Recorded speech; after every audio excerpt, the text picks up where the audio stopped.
Semoga Ustadz senantiasa diberikan Allah kesehatan. Amin. Saya dari Medan. Ada juga orang kampung saya di sini.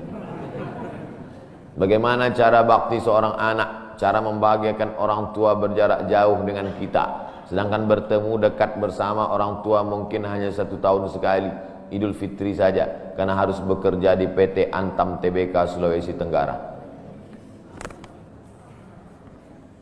Ada sesuatu yang tak bisa kita bayar dengan uang.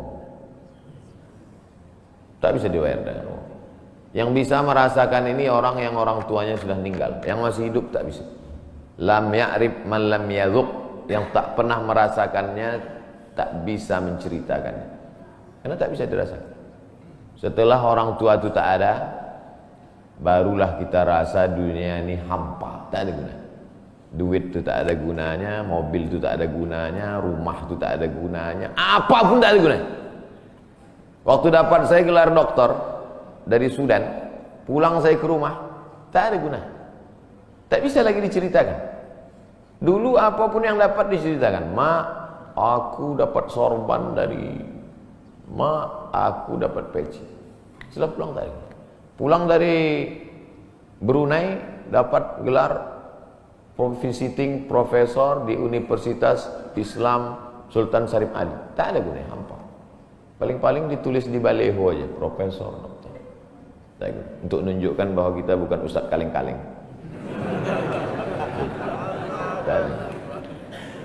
Nanti setelah dia tidak ada, barulah kau cari mana kain yang pernah dia pakai dulu, mana sajadah yang dulu dia pakai waktu sholat, di mana dia dulu sering duduk. Bekas tempat duduknya aja pun bisa menghilangkan rindu. Bekas tempat dia duduk dulu, tempat dia duduk makan kacang sambil minum teh. Duduk kau di situ bisa menghilangkan rindu. Quran yang dia baca dulu lengkap dengan rehalnya. Bangun kau tengah malam, kau bentang sajadah, duduk kau di situ, kau buka Quran yang dia baca dulu, hilang rindu.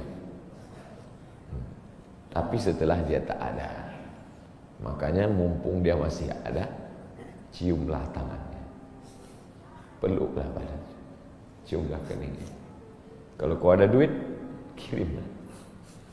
Tak bisa, karena cari makan jauh Pak Ustadz. Mesti terbangun dari Sumatera sampai kemari.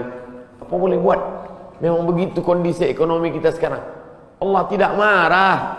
Tapi kalau kau mampu, kirimlah. Siapa orang yang kira-kira bisa digaji, dibayar untuk memasakkan dia di rumah? Berkirimlah. Karena sampai masanya nanti duit yang banyak itu tidak ada gunanya. Sebanyak apapun kau simpan tak ada rasanya lagi. Hampa tak ada gunanya. Maka mumpung dia masih ada. Idul Fitri paksa-paksakanlah pulang. Mahal tiket pesawat, tabunglah. Teleponlah. Masih ada dia menyambut teleponmu, berikan HP yang kira-kira lama dia pakai, tinggalkan. Mak, ini chargernya, ini handphonenya, ini baterainya, persiapan kalau rusak, pasangkan di sini. Nanti kalau aku telepon, sampai masanya nanti handphonenya berbunyi tapi tak ada yang angkat. Selagi dia masih ada, senangkanlah hatinya. Kirimkanlah kain. Kain itu tidak akan dia pakai, tapi insya Allah menyenangkan hati dia. Ketika hatinya lapang, lapang rezeki. Ketika hatinya senang, senang hidup. Tapi kalau sudah hatinya sempit, meleleh air matanya rindu karena tak pernah kau telepon, disitulah awal azab Allah datang. Kau akan berenang dalam kesengsaraan. Mudah-mudahan Allah mengampuni dosa kita semua, dosa ibu bapa. Apa hukumnya suami menyembunyikan uang dari istri?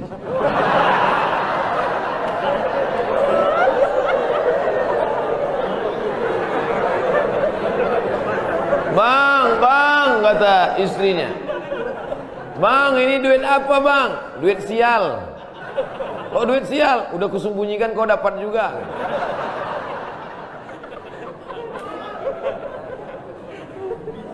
Bapak menikah sama ibu ibu menikah sama bapak, apakah hartanya jadi satu atau harta masing-masing?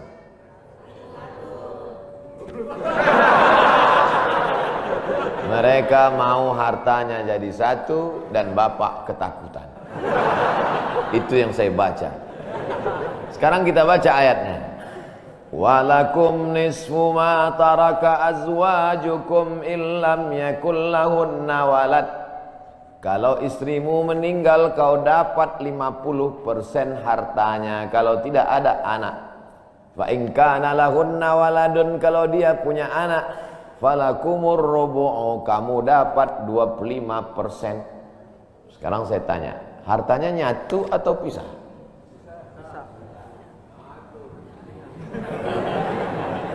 Memang kalau belum sarapan susah nangkap. Saya ulang sekali lagi. Walakum nisfu ma taraka azwajukum. Hai para suami, kamu dapat setengah harta istrimu kalau tidak ada anak. Fa in kana lahunna waladun, kalau ada anak kamu dapat 1/4. Artinya hartanya misah. Harta bapak beda, harta ibu beda. Ibu kerja, punya kebun, punya tanah, punya speedboat, itu harta dia. Bapak punya usaha, harta bapak. Meninggal ibu, 50% untuk bapak. Apa beda harta ibu dengan harta bapak? Di dalam harta bapak ada hak ibu, dalam harta ibu tidak ada hak bapak. Takbir.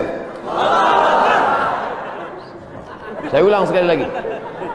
Ibu menikah dengan bapak, bapak menikah dengan ibu, ibu bawa harta, bapak bawa harta. Bedanya apa? Dalam harta bapak ada hak ibu, dalam harta ibu tidak ada hak bapak. Kenapa dalam harta bapak ada hak ibu? Karena bapak wajib memberi nafkah. Kewajiban bapak 5. Pertama, kasih makan. Kedua, kasih pakaian. Ketiga, kasih tempat tinggal. Keempat, kasih pendidikan. Kelima, kasih perhatian.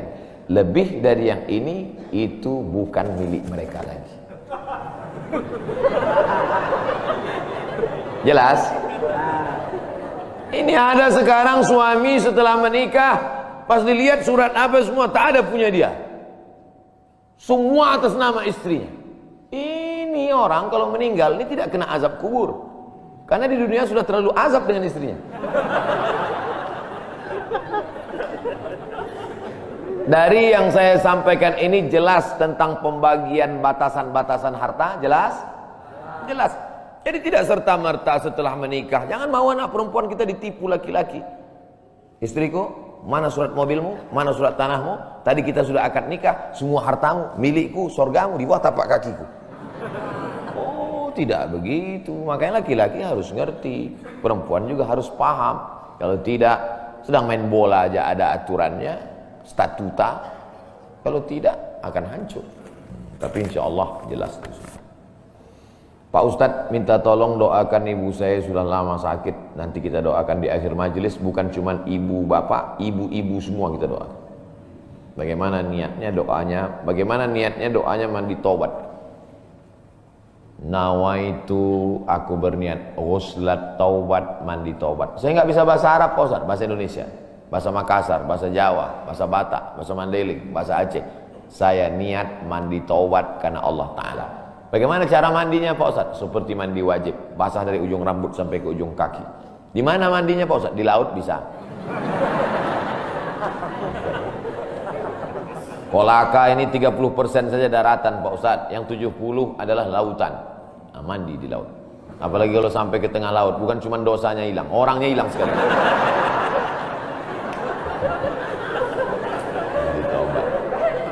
Setelah mandi taubat, solat sunat taubat, usolli sunnatat taubat raka'ataini lillahi ta'ala. Ayatnya bebas.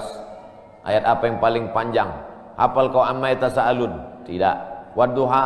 Tidak. Kulhu? Hafal, baca kulhu. Di sujud terakhir banyak berdoa. Berapa kali solat sunat taubat sehari? Sebanyak-banyaknya. Kami dulu dipesankan guru kami, pagi sholat sunat taubat, siang sholat sunat taubat, petang sholat sunat taubat, sebanyak-banyaknya sholat sunat taubat, sholat sunat taubat, sholat sunat taubat, sholat sunat taubat. Usolli sunat taubat raka'atain lillahi ta'ala. Ma min muslimin yudhnibu dzamban, ada orang yang silap salah berbuat dosa, summa yatatahhar, bersuci, berwudu, mandi, taubat, summa yusolli raka'ataini, sholat sunat 2 rakaat, summa yastaghfirullah, minta ampun kepada Allah, illa ghafarallahu lah, Allah mengampunkan dosa-dosanya. Bulan Rajab banyak-banyak taubat, bulan Sya'ban tingkatkan ke taubat, masuk ke dalam bulan Ramadan insyaallah mendapatkan Lailatul Qadri khairum min alfi syahr. Ala hazihi niyah al-Fatihah. A'udzubillahi minasyaitonir rajim. Bismillah. Alhamdulillah rabbil alamin. Ar-Rahmanir Rahim. Maliki yaumiddin. Iyyaka na'budu wa iyyaka nasta'in. Ihdinas siratal mustaqim. Shiratal ladzina an'amta 'alaihim ghairil maghdubi 'alaihim waladdallin. Amin. Rabbana ighfir lana dzunubana, ampunkan dosa kami ya Allah. Wali abaina, ayah kami ya Allah. Melepuh kulitnya untuk menyekolahkan kami, tak dapat kami balas budi baiknya ya Allah. Wali ummahatina, ummah kami, 9 bulan 10 hari kami dikandungnya, 2 tahun kami disusukannya, mengalir darahnya dalam badan kami, tak dapat kami balas. Tak dapat kami balas kebaikannya, sekali teriakannya saat mengeluarkan kami ke alam yang fana ini, tak dapat kami balas kebaikannya ya Allah. Kalau dia masih hidup, sahih jasadaha, sehatkan badannya, qawi imanaha, kuatkan imannya, ar-rahmazuk hal istiqamata, berikan dia istiqamah dalam iman dan Islam. Kalau dia sudah meninggal dunia, lapangkan kuburnya ya Allah. Nawwir qabraha, terangkan makamnya ya Allah. Allahumma ja'al qabraha radatan min riyadil jinan, jadikan kuburnya salah satu dari taman-taman surga. La taj'al qabraha hufratan min hufarin niran, jangan jadikan kuburnya salah satu dari lubang neraka ya Allah. Allahumma ja'al abana'ana barina liwalidiha, jadikan anak-anak kami anak-anak yang berbakti kepada orang tua. Allahumma hafazhum min kulli su' wa syarr, jaga anak-anak kami dari segala perbuatan maksiat dan dosa ya Allah. Rabbana zalamna anfusana, kami sudah banyak buat silap salah dan dosa. Wa illam taghfir lana, kalau kau tidak mengampuni dosa kami, wa tarhamna, kalau kau tidak merahmati kami, lanakunanna minal khasirin, sudah lama kami jadi orang-orang yang rugi. Allahumma ja'alna minat tawabin, jadikan kami orang yang bertaubat di bulan mulia ini ya Allah. Wa ja'alna minal mutatahhirin, jadikan kami orang yang mensucikan hati. Wa ja'alna min ibadikas salihin, jadikan kami hamba-hambamu yang saleh. Allahumma ja'al akhira kalamina inda intihai ajalina, kalau ajal kami sampai, malaikat maut tiba mencabut nyawa kami, jadikanlah yang terakhir keluar dari mulut kami la ilaha illallah Muhammadur Rasulullah SAW, kalimatu haqqin 'alaiha nahya, dengan itu kami hidup, wa 'alaiha namutu, dengan itu kami mati, wa biha nub'atsu, dengan itu kami nanti akan dibangkitkan di padang mahsyar. Rabbana atina fid dunya hasanah wa fil akhirati hasanah wa qina adzabannar. Wa sallallahu ala sayyidina wa maulana Muhammad wa ala alihi wa sahbihi wa sallam, walhamdulillahi rabbil alamin. Taqabbalallahu